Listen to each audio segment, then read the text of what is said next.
박사님 1시간쯤 하시면 되겠습니다.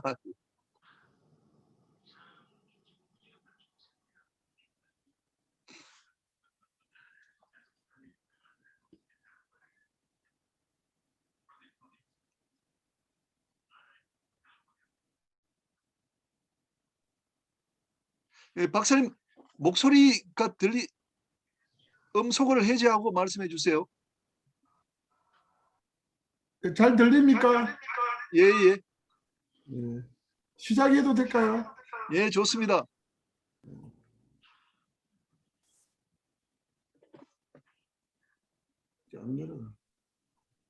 네, 안녕하세요. 저는 해양수산정책연구소의 연구소장으로 있는 이광남이라고 합니다. 오늘 주제가 우리나라 수산정책, 과거, 현재, 미래에 대해서 제가 말씀을 좀 드리고자 합니다. 예, 다운이 안 내려갑니다. 페이지가 안 넘어가요. 지금 핸드폰하고 노트북 두 개를 켜가 있어가지고요. 목소리가 울립니다. 하나를 끄셔야 됩니다. 하나를요? 그러면 핸드폰하고 노트북 같이 등록되어 있어가지고 지금 목소리가 되게 울리거든요. 그러면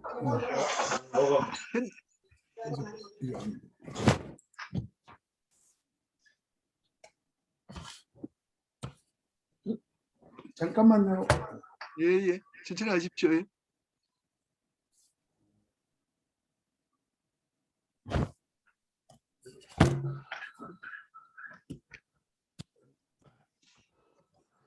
잘 들립니까 이제? 여보세요?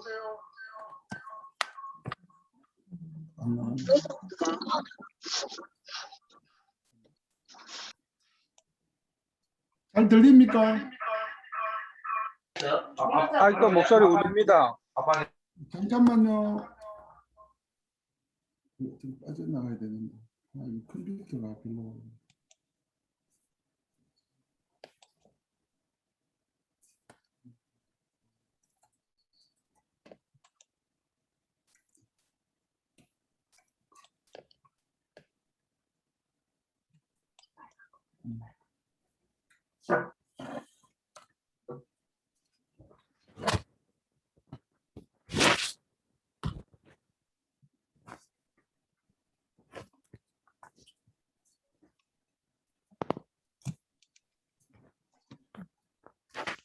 네, 지금 됐습니다. 박사님 지금 좋답니다. 말씀해 보십시오.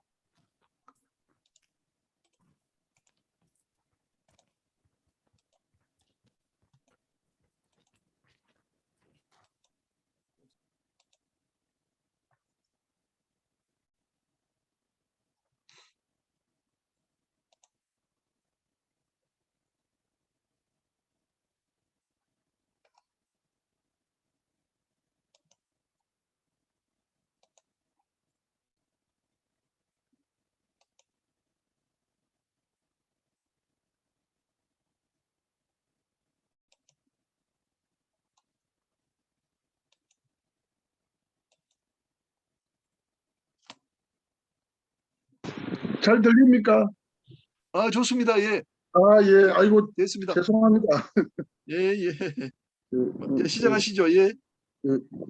잠깐만요. 잠깐만.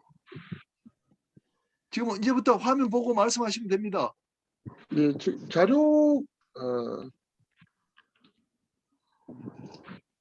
자료는 그쪽에서 넘겨주나요? 예, 예. 아까 그렇게 하기로 했습니다. 이제 예, 그러면 하나 그쪽에- 마치시고 넘겨주세요. 제가 다음 넘겨주세요. 이렇게 할게요. 하십시오. 우리 넘겨드릴게요.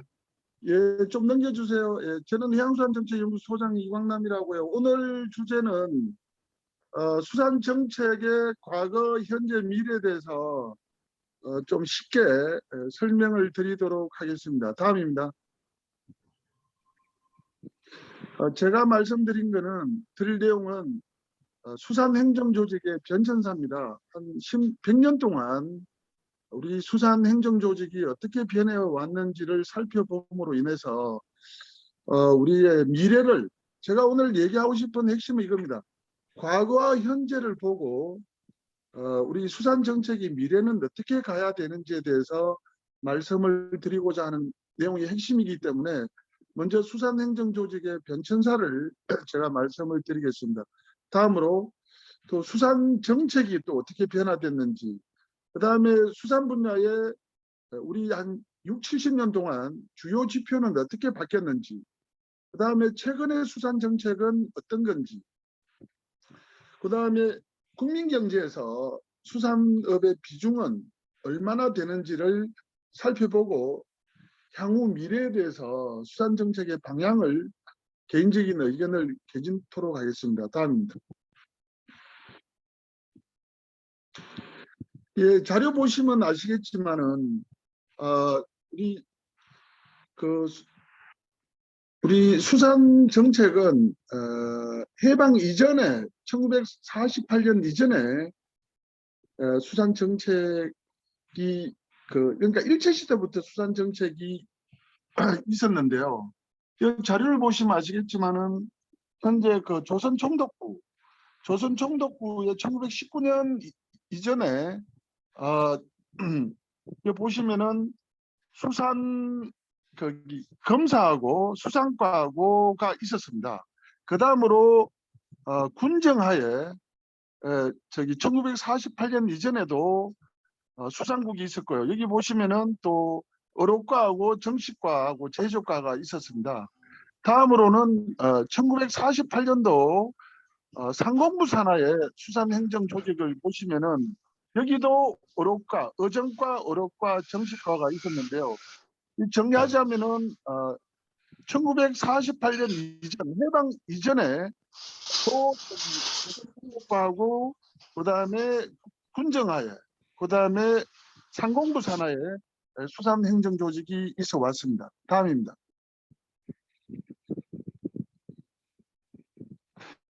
다음에 이제 해무청인데요. 지금의 해무청을 보면은 지금의 해양수산부하고 비슷한 형태를 띠고 있습니다.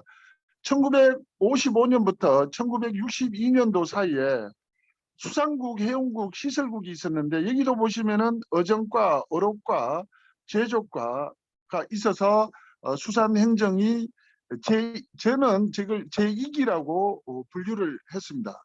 다음입니다. 좀 넘겨주세요. 제3기는요. 농림부 수산국인데 1963년부터 65년도까지 농림부의 수산 분야가 있었습니다. 여기서 이제 아까 우리 회장님께서 말씀하신 이 농림부 시절에 1963년도에 드디어 원양어업과라는 과가 생기게 됩니다. 어쩌면 수산 정책의 가장 큰 변화 중에 하나가 이때부터 원양어업을 정부에서 상당히 염두에 두고 외야 획득, 그 당시에 외야 획득으로 원양어업과가 생겼다는 자체는 원양어업의 비중이 상당히 커지고 있었고 이때부터 우리나라는 원양어업에 진출을 하면서 행정조직을 갖췄다고 이렇게 말씀드릴 수가 있는데요. 기본적으로 여기서 또 어항과라는 게 생깁니다. 1963년도에. 그전에는 이런 게 없었는데 드디어 이제 1963년도부터 농림부 시절에 드디어 이제 수산국에서 어정과, 그다음에 원양, 정식, 정말해서 어선업, 양식, 원양, 그다음 어항과라는 체계를 갖게 되었다. 이렇게 말씀을 드릴 수가 있고요. 그다음에 이제 1962년도에 시험장하고 이제 국립수산과학원의 초창기 그림을 볼 수가 있습니다. 다음입니다.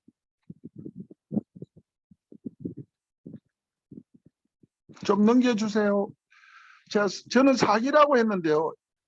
우리가 아마 옛날 분들은 기억하실 건데 아마 서울역 앞에 대우빌딩이라고 많이 말씀을 하시는데 1966년도부터 95년도까지 수산청이 외청으로서 독립적으로 운영하게 된 시기가 있었습니다. 이때는 보시면은 국이 세 개국이 있었습니다. 어정국, 생산국, 시설국이 있었는데 이 내용을 잘 보시면은 저 어정국하고 생산국하고 시설국 중에서도 좀 더 기존에 있는 그 과가 좀 더 업무 자체가 세분화되어 가고 있다 이렇게 말씀을 드릴 수가 있습니다. 이것을 저는 수산행정조직의 사기라고 저는 제가 정리를 했습니다. 다음입니다. 제5기는 여러분 잘 아시다시피 1996년도에 김영삼 대통령께서 집권하면서 해양수산부라는 조직이 만들어졌는데요. 해양수산부 조직이 여기 보시면은 좀 더 행정조직이 어떻게 됐나 이러면 수산진흥국 이제 초기 해양수산부입니다. 해양 수산진흥국 그다음에 자원국 수산물 유통국으로 이렇게 그 업무 자체가 과가 이렇게 세분화됐는데 내용을 잘 보시면은 기본적으로 어촌 개발과라는 게 들어갔습니다. 그전에는 주로 뭐 생산에 집중했는데 이제는 정부에서는 1996년도부터는 어촌의 개발이라는 거, 그다음에 유통, 그다음에 가공, 주로 이제 무역, 이제 여기서 이제 무역과도 무역진흥과도 생기게 됩니다. 다음입니다.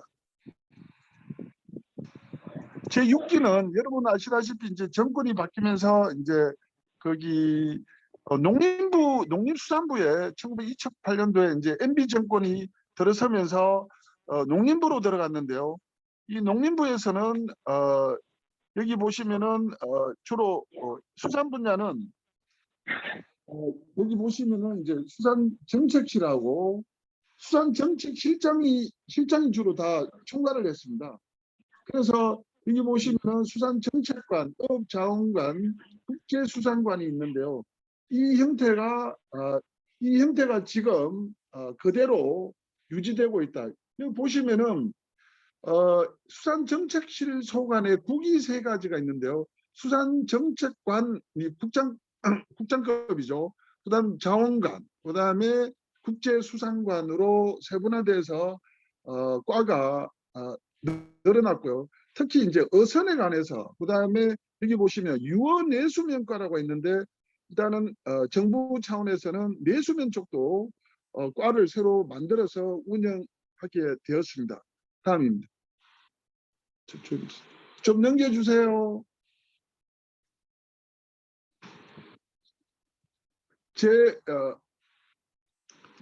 보시면은 제7기입니다. 제7기는 해양수산부 이제 부활인데요. 아시다시피 2013년도에 해양수산부가 생겼는데요. 다시 이제 발족이 됐죠. 제7기라고 저는 정리했는데 여기 보시면은 이제 주로 수산정책실 소관에 좀 단어가 바뀌었습니다. 수산정책관하고 업자원관. 일단은 정부에서는 아까 회장님께서도 말씀하셨듯이 드디어 어촌 양식정책관이 다시 만들어졌습니다. 좀 넘겨주세요. 다음으로는 수산정책의 변화에 대해서 말씀드리겠습니다. 한 70년 동안 우리 수산정책이 어떻게 바뀌어 왔느냐고 살펴보면은 일단은 1960 이전에는 뭐 아시다시피 우리나라 경제 자체가 상당히 어려운 시절이었는데요. 아까 우리가 수산 분야의 그 행정 조직을 보면 아시다시피 1960년도는 개척기, 그 다음에 1970년도는 성장기, 그 다음에 1980년도는 전성기라고 저는 말씀을 드리고 싶습니다. 그 이유는 적어도 수산업은 1980년 이전에는 상당한 역할을 했는데 아시다시피 1998년, 99년도 한일어업협정, 한중어업협정을 맞이하면서 서서히 이제 많은 변화를 겪어왔습니다. 그래서 앞으로의 수산 정책은 아마 뒤에 제가 결론적으로 말씀을 드리겠지만은 미래는 아마 지금과는 전혀 다른 수산 정책에 대한 우리 고민이 상당히 필요한 시기다 이렇게 말씀을 드릴 수가 있습니다. 다음입니다. 네, 현재 다음으로는 수산 정책의 변화와 수산업의 위치인데요. 저는 아까 말씀을 드렸듯이 1950년대는 근대적 업 기반 조성기다. 두 번째 60년대는 많은 생산을 하는 시기였고요. 1980년도는 갈등의 시기이다. 어정에. 이때는 상당히 갈등이 많았습니다. 또 국내외적으로. 그다음에 1990년도는 아까 말씀을 드렸듯이 구조조정이라는 새로운 이제는 수산업이 수산자원에 맞도록 해야 된다는 1990년부터는 어업의 재평기라고 제가 정리를 했고요. 그다음에 2000년대 이후로는 우리가 독자적인 그러니까 우리 한국형에 맞는 수산업에 대해서 정부가 수산 정책을 수립하고 있고 최근에는 아마 IT 기술, ICT 기술을 도입해서 정부가 여러 가지 정책에 특히 양식 부분에 접목을 해서 추진하고 있다고 말씀드릴 수가 있습니다. 다음입니다. 다음으로는 그러면은 과연 우리나라 수산 정책이 70년 동안 어떻게 이루어졌느냐고 보면은 제1차 경제개발계획 중에 수산 분야가 1962년도에 예산이 75억이었습니다. 그런데 우리 정부에서는 수산진흥 계획에 대해서 제1차 1967년부터 제2차, 3차, 4차, 5차, 6차에 대해서 정부에서는 수산진흥 그 대책을 수립해서 추구를 했고요. 그다음에 1999년도부터는 수산종합대책이라고 해서 정부가 6년, 5년 단위로 했는데 기본적으로 오른쪽에 보시면은 기획의 명칭입니다. 주로 보면은 진흥, 그다음에 연근의 진흥, 육성, 그다음에 뭐 중장기 계획, 요즘은 이제 종합대책이라고 하는데 예산을 보시면은 1962년도에서는 75억이라는 예산이 지금은 지금 거의 1조 원 가까이 되죠. 그런데 지금 이 예산은 수산 부분에 제가 직접적으로 관계되는 예산만 제가 발췌를 한 거고요. 유사하거나 관계된 것은 빠져 있다. 지금 제가 말씀드리고자 하는 핵심은 약 70년 동안 수산 정책이 추진되면서 한 4, 50년 정도 되네요. 추진되면서 예산도 많이 정액이 됐고 또 여러 가지 사업을 하고 있다 이렇게 말씀을 드릴 수가 있습니다. 네, 다음입니다. 다음에는 여기 보시면은 이제 예산의 배분인데요. 한 4, 50년 동안 예산을 보시면은 제1차 때 1962년도, 65년도에서는 생산 부분의 예산이 81%였습니다. 그런데 여기 보시면은 최근에는 정부에서 생산 부분의 정부 예산은 별로 없어요. 한 17%밖에 안 되는데 지금 보시면은 유통 부분이 옛날 4, 50년 전에 6%에서 32%로 늘어났고 생산 지원 부분이 4, 50년 전에는 12%에서 지금은 50%다. 자, 4, 50년 동안 수산 정책의 예산 변화를 보면은 생산에 있어서는 많이 줄었고요. 유통 부분과 생산 지원 부분에 있어서 예산이 계속 늘어나고 있는 추이를 보이고 있다. 이렇게 말씀을 드릴 수가 있습니다. 다음.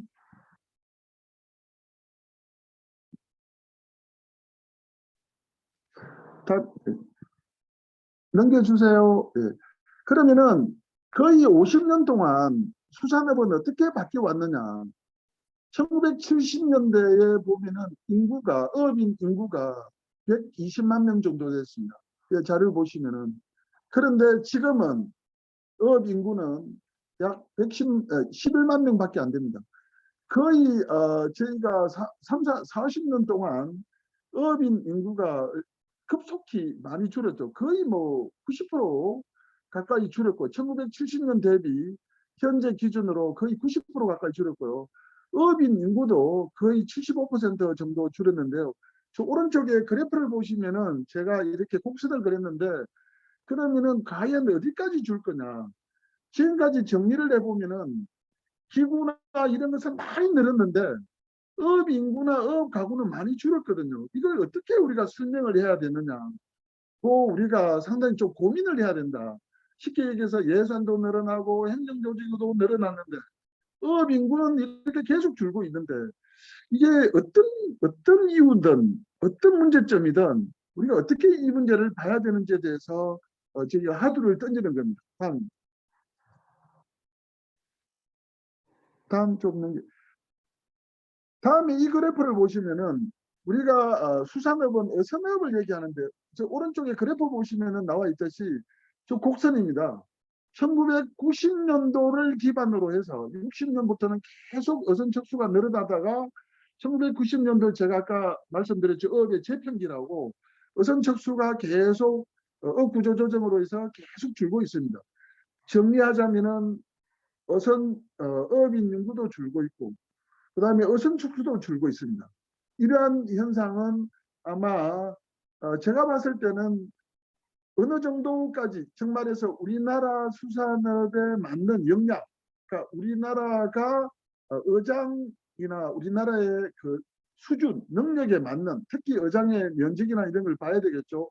거기에 맞게끔 상당히 6, 70년 동안 구조조정이 계속되어 왔다. 이렇게 말씀을 드릴 수가 있습니다. 다음으로는 업종별 비율 중인데 1965년도에 자료 보시면은 일반 해면업이라는 게 어선업을 얘기합니다. 이 어선업의 비중이 87%였는데 1990년도에는 이 어선업의 비중이 50%로 줄어듭니다. 지금은 약 24%밖에 안 됩니다. 그 다음에 양식업을 보시면은 1965년도에는 11%밖에 안 됐는데 지금은 거의 62% 정도 됩니다. 그다음에 원양업인데 원양업은 1965년도 거의 그때는 미미했죠. 지금은 1990년도에는 거의 30% 정도 비중을 차지했는데 제가 지금 말씀드리고자 하는 비중은 우리나라 전체 수산업 중에서 어선업, 양식업, 원양업, 내수면을 내등분을 해서 비중을 차지하는 것을 말씀을 드릴 겁니다. 특히 원양업은 보시면은 지금은 약 13% 정도 점하고 있는데요. 정리하자면은 약 50년 전에는 어선업이 메인이었는데 지금은 양식업이 주 수산업에서 가장 큰 비중을 차지하고 있다 이렇게 말씀을 드릴 수가 있습니다.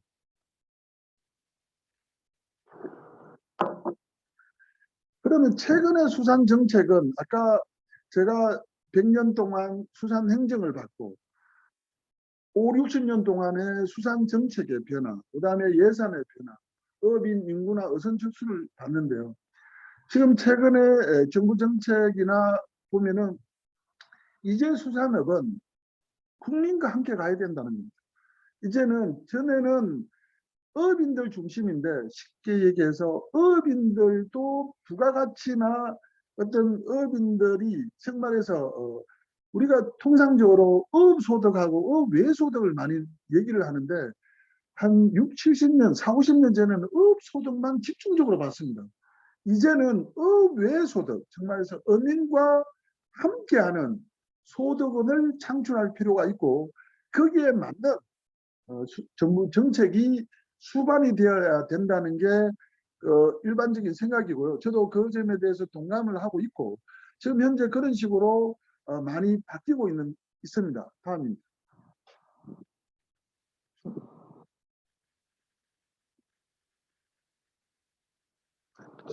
그래서 지금 보시면은 정부에서는 비전인데요. 제4차 수산진흥종합대책에서는 정부 발표를 따지면 이렇습니다. 앞으로는 안정적인 수산물 생산, 그 다음에 어촌 활력 제고, 공급, 그 다음에 글로벌 네트워크, 미래성장 동력 확보인데 일단은 정부 입장에서도 고민을 많이 하고 있습니다. 정말 도대체 어떻게 이게 가져가야 되는지. 이것은 제가 아까 말씀을 드렸듯이 정부가 지금 열 몇 가지의 5개년 계획을 지금까지 열 몇 가지 대책을 연도별로 계속 내놨습니다. 항상 나오는 얘기가 수산물 생산이 얼마를 돼야 된다라는 게 타겟이었는데 최근에는 이제 부가가치라든지 이런 측면에서 많이 바뀌고 있다 이렇게 말씀을 드릴 수가 있습니다. 그다음에 수산혁신 2035를 지금 뭐 최근에 가장 많이 말을 하는데요.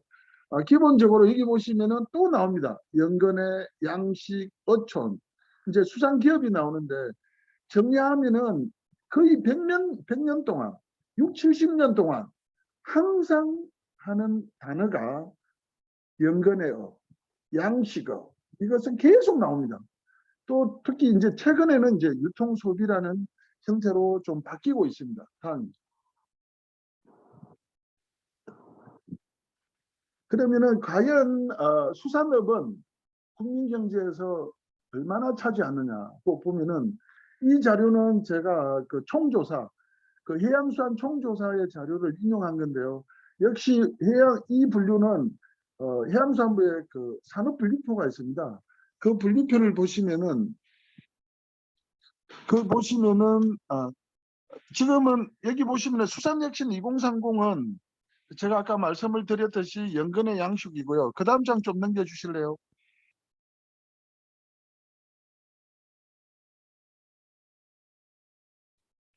그 다음 좀 넘겨주세요. 예, 여기 자료 보시면은 제가 아까 말씀을 드렸듯이 현재 그 그러니까 해양수산 산업분류표 기준으로 보시면은 과연 국민경제에서 수산업의 위치가 어디냐지에 대해서 2016년도, 17년도 조사한 건데 기준을 보시면은 주로 선박, 보트, 수리업이 가장 많고요. 해운업, 그 다음에 이제 수산물 유통, 항만, 수산업 생산, 가공이 들어가는데 아마 상위 10개 분야에서 상위 10개 분야가 해양수산 분야의 총 매출액의 약 95%를 차지하고 있는 특징을 보이고 있습니다. 다음입니다. 그 다음에 이 중에서 보시면은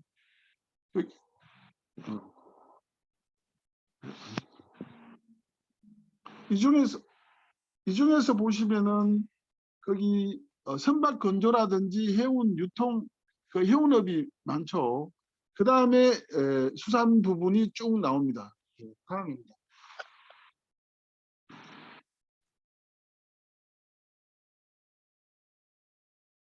좀 넘겨주세요. 예, 여기 보시면은 수산업에 여기서 고용적인 측면에서 보면은 뭐 아시다시피 수산업 생산업이 가장 많고요. 다음으로는 선박, 보트, 수산물 유통, 서비스, 주로 어선 낚시를 말씀드릴 수가 있습니다. 다음. 예. 예, 다음 좀 넘겨주세요. 예, 제가 마무리하겠습니다. 뭐 늦은 시간 많이 이렇게 많은 분이 듣고 계시는데요.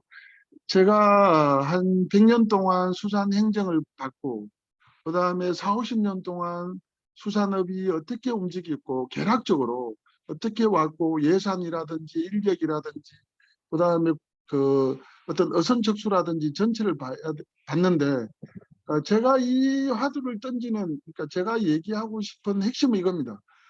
앞으로의 미래는 이제 수산 정책은 새로운 패러다임으로 가야 되지 않느냐. 우리가 과거를 보면은 현재를 알 수 있고 또 과거를 통해서 우리가 미래를 우리가 예측하고 예단하고 정책을 수립할 필요가 있는데 저는 기본적으로 수산업은 크게 생계 유지영업하고 상업적 업으로 구분이 되는데 일단은 그 문제하고 그다음에 해양 공간에 있어서 다른 타 분야하고도 좀 연계를 할 필요가 있다. 해양 공간에 의해서. 그다음에 해양에 관한 그러니까 어업과 관련된 시설물도 국민들 눈높이도 좀 봐야 되고 그다음에 앞으로는 기술의 발달에 따라서 그 ICT 연계형 수산업도 발전을 도모할 필요가 있다 이렇게 말씀을 드릴 수가 있겠습니다. 그다음에 미래수산에 대해서는 저는 개인적으로 제가 요즘 최근에 낚시 연구를 많이 하는데요. 국민들이 해양 공간의 이용에 대해서 상당히 그러니까 4, 50년 동안 많은 변화를 보이고 있습니다. 아주 강하게 국민들은. 그래서 한 4, 50년 전에는 사실 바다라는 게 뭐 고기 잡는 거는 어민들의 고유였는데 지금은 함께 하자. 이렇게 그러니까 바다 공간에 대한 이용을 그런 요구가 상당히 많기 때문에 바다 이용 공간에 대해서 국민 수요에 맞추는 정책 개발이 좀 필요하고요. 특히 앞으로 어업인도 그러니까 수산업도 순수 수산업하고 좀 어떤 복합적인, 그러니까 인티그레이티드, 좀 융복합되는 그런 수산업의 정책 개발이 상당히 필요하지 않느냐. 예를 들어 어떤 거기 국민들의 눈높이 경관이나 기능도 봐야 되고, 그 다음에 국민들의 그 해양 내지에 대한 거, 또 관광에 대한 것을 수산업하고 어떻게 연결을 시켜서 좀 더 나은 우리 해양 분야에서 수산 분야가 좀 더 나은 분야로 우리가 가기 위해서 상당히 고민이 필요한 시점이다. 이렇게 말씀을 드릴 수가 있습니다. 예, 다음입니다. 좀 넘겨주세요.